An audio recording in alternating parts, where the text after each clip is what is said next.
আমি দীৰ্ঘদিন আন্দোলন কৰাৰ পিছত ৰেল লাইন পালোঁ। ৰেল লাইন পোৱাৰ পিছত আমি পেচেঞ্জাৰ ট্ৰেইন পোৱা নাই।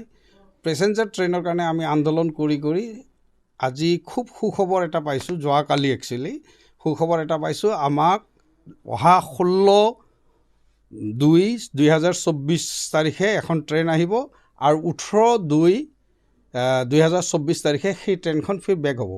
সেই ট্ৰেইনখন আমাৰ কামাখ্যা ষ্টেচন গুৱাহাটীৰ পৰা আনন্দ বিহাৰ নিউ দিল্লী মানে দিল্লীলৈকে সেই ট্ৰেইনখন আপ ডাউন কৰিব।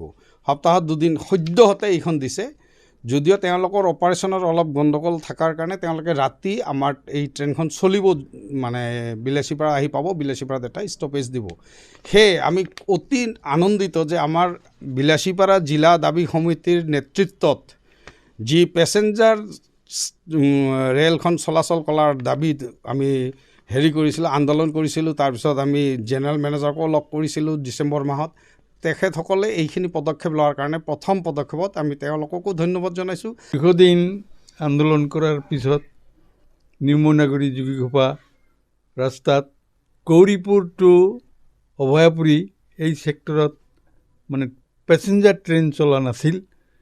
দীৰ্ঘদিন আন্দোলন কৰাৰ পিছত এই অহা 16 তাৰিখৰ পৰা এখন মানে super fast train, passenger train কৰিছে, চেংচন কৰিছে। আৰু এইখন সপ্তাহত 2 দিন, এদিন আহিব